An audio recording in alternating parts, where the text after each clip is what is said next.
The Buffalo Creek was a terminal switching railroad, the first of its kind ever built in this country, possibly the world. Buffalo Creek had a unique system that everyone had to go over their tracks and use their tracks to move the other railroads. And every time they would go over their tracks, the Buffalo Creek would get $1 for every loaded car and 50 cents for every empty. So they made a lot of money on just doing nothing, just having the tracks where they were. Founded in 1869 and operated entirely within the city limits of Buffalo, New York, it ran over a distance of only 5.6 miles, with its tracks totaling only 34.2 miles. As a terminal railroad, the Buffalo Creek handled rail cars from all railroads entering Buffalo and shuttled them back and forth to the major industries. It was actually a toll road because we were the only one that they would connect to the other railroads, so it was like a monopoly.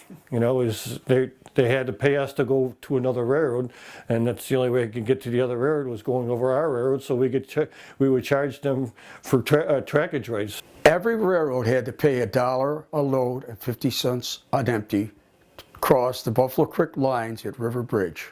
Every railroad. They were making money like you wouldn't believe. We used to handle, on good days, anywhere from 100 to 150 cars in 8 hours. They quoted today that it was the richest railroad in the world per mile, you know, because we had so much industry. Freight from all over the country had to pass over the tiny railroad to reach industrial plants such as General Mills, Pillsbury, Agway, Allied Chemical Company, Mobil Oil, and the Niagara Frontier Port Authority complex on Fernham Boulevard, among others. It was a busy little railroad. You had 7, 8 engines a shift, three shifts, 7 days a week. General Mills, you had an engine. The engine stayed at General Mills. It never left Michigan Avenue. It was there 7 days a week, 365 days a year. The Buffalo Creek had no freight houses because it delivered directly to the plants. It had no car shops or passenger stations. We had a lot of box cars, and we just shipped them out, and they kept on going out and making us money, and then coming back and get filled up again and shipped out again. The Buffalo Creek Railroad was commonly referred to as the Creek, or the Little Giant of the Queen City. The size was what made it so unusual. So you still get picked on when you go to a meeting with the New York Central, the pigtail guys and that. You would call that a railroad? In 1948, their 9 steam engines were retired and the railroad went fully dieselized with the purchase of Elko Switcher number 43. The first diesel engine they had, the Buffalo Creek had, was a 43. That was a 43, 44, 45, 46, 47, 48, 49, and a 50. After 107 years, the creek faded into Buffalo history. On April 1st, 1976, the Blue of Conrail took over. The history of Buffalo was built on the Erie Canal and the grain industry. Buffalo Creek emblem was a flour bag. It was the grain industry was the Buffalo Creek. That's why it was so important to the growth of the city. Even in grammar school, our history book told us that the Buffalo Creek Railroad was a little giant. It was a great place to work. It was like a family. You knew everybody. You took pride in your work. Camaraderie was fantastic there. Like you hear some of these stories. I mean, one guy had problems, somebody would help him. There was a lot of things that the Buffalo Creek had an impact on. It was part of Buffalo. In 2000, BCK number 43 returned home. It is now in the process of being restored by the Western New York Railroad Historical Society.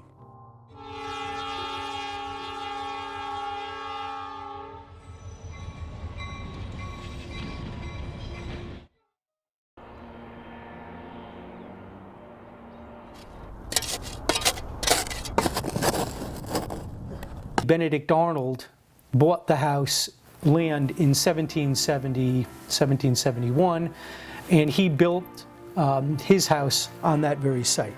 That house was one of the grandest in town, one of the most beautiful houses. Had an apple orchard in the back, and Arnold, being a merchant and a druggist and bookseller, was also making money with smuggling. And so he built this tunnel that went from the basement of the house down to the wharf where his 3 sloops were, and he could ship things out of New Haven. We have an aerial photograph of that site in the 1940s, before urban renewal, and the Acme Tile Company is, you can see the facade of that building is there, and that became the building that we know of as the graffiti building that's down on Water Street. And that gets boarded up eventually, the business goes out, and the building sits through the 80s and the 90s vacant, boarded up. And then there's a fire inside that structure and the city tears down the structure. I always looked at that land and said, I know Benedict Arnold's house was here. And so for years I researched that site. And I kept dropping maps over maps and found photos and all kinds of historical records of what was there. The one important thing is that nothing penetrated below that house. So when this fire happened and they tore down the building recently, I asked permission to do a test dig in an area of that house that I felt that the foundation was actually prominently still there. And I took a sledgehammer and I went right over and I basically drew an X and said, this is where I'm going to start. And I dug the first hole right there, and within a couple hours I had uncovered the top of a wall, and I basically could not have nailed it more exact than that. The base of Benedict Arnold's house is still there. The entire foundation is still there. We're given the ability to penetrate under this very thin layer of concrete. I mean, it's only 3.5, 4 inches thick.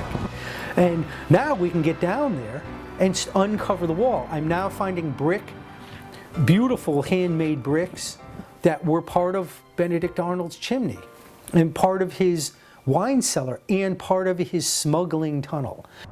Interestingly enough, the center of the house is filled with landfill, Victorian landfill.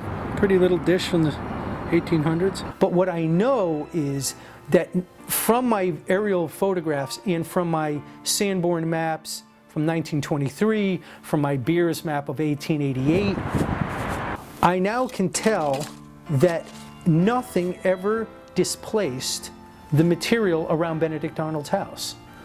That means that his privies from the 1700s all the way back into the 1600s when Morris lived there, those privies, those pits, those are filled with artifacts that date back to pre-colonial and colonial days.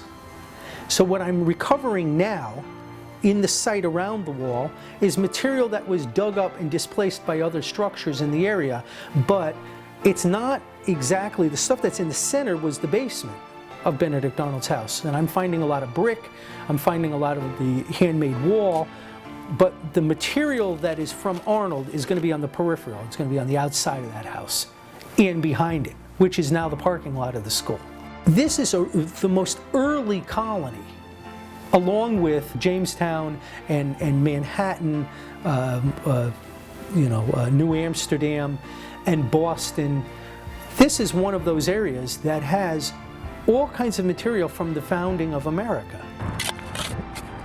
The significance of this find to America, it's not just New Haven. Everybody knows how Benedict Arnold was the trader, he lived in New Haven. This is one of those areas that has all kinds of material from the founding of America. So this foundation is not just a house foundation, it's part of the foundation of America. The amazing thing is that the first dictionary, Webster's Dictionary, was penned on this foundation. So not only did the great trader of America, who was actually a beloved merchant here in New Haven, he was a really well-liked guy, he was a great tactician, a great general, a great officer, but he was slighted and he was pissed off. And so all the things we know about Arnold today are just one facet part of that land. And so then you go into the industrial age after all of this happens, after the house is gone in 1904, you now have this business on that site, but they never got rid of all that. It's still below. So what we're unearthing now is a part of what made America. Well, it's just an amazing site. And so as I'm uncovering this wall, I'm envisioning all these great events that happened in America and especially in New Haven, Connecticut.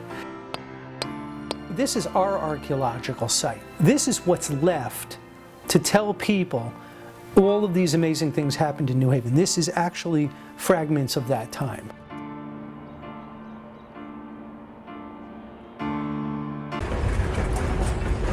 Construction of the building actually started in 1926.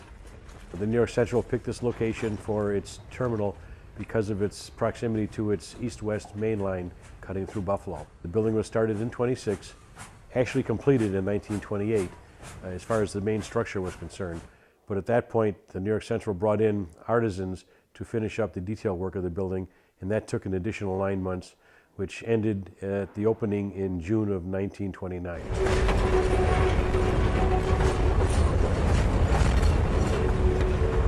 New York Central was the big train guy on the block at that point. Train 25 out of New York was the westbound, while number 26 out of Chicago was the eastbound Century. They passed somewhere near Buffalo and sometimes arrived at the Buffalo station at the same time. They were the main rail line between New York and the East Coast and obviously Chicago. So they were the main hauler. They had the most freight, most passenger service in Buffalo, and they were the ones that took it upon themselves to finally build the Union Station, quote unquote, that the city of Buffalo wanted. Over $14 million in 1926, 1927, 1928 dollars. We're talking somewhere between $2.5 to $300 million. But whether you could get the same kind of artisans and the same kind of work today, that's questionable, but certainly that's the biggest issue right there. Spent so much time of my life here.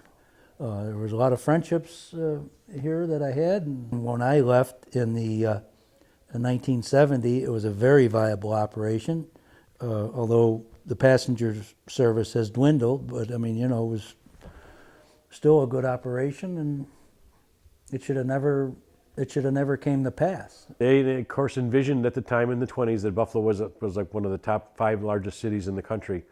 They envisioned that to keep on going, and that they thought we'd be one of the major centers because of its proximity to all the major centers in the East Coast and West Coast, or west part of the country, that this would be a very large city of 2 to 3 million people within 15 to 20 years. When I was a little child there, I remember leaning up against the wall at Curtis Street, where the Pepsi machine is now, standing in line number 1, waiting for my father to buy a ticket to go to Pittsburgh. And I was always a counter then too, and there were 15 people in line in front of me. And looking to my left at the other 17 lines, there was a comparable amount of people in every line. So I mean, you had over 250 people waiting in line at one time, any one time, for a ticket to get on a train. It would be a fantastic thing for Buffalo, and obviously for the Central Terminal if it's used as the terminus for it in Buffalo, and it would be a catalyst for rebirth on the east side, no question about it. This is part of the heritage of the community, the whole Buffalo area. This is kind of a monument to the earlier part of the 20th century. People don't believe space like this still exists in Buffalo. They don't believe that something like this is still available. You can't build a building like this anymore. It would just cost too much. This is going to be the place where people are going to want to come in the future. This is going to be a center for commerce in Western New York. It's going to bring people back to the east side. It's going to bring business back to the east side. It's going to be an area where you're going to bring your families and be able to see what was once the history of Buffalo and also what its future is going to be. Good.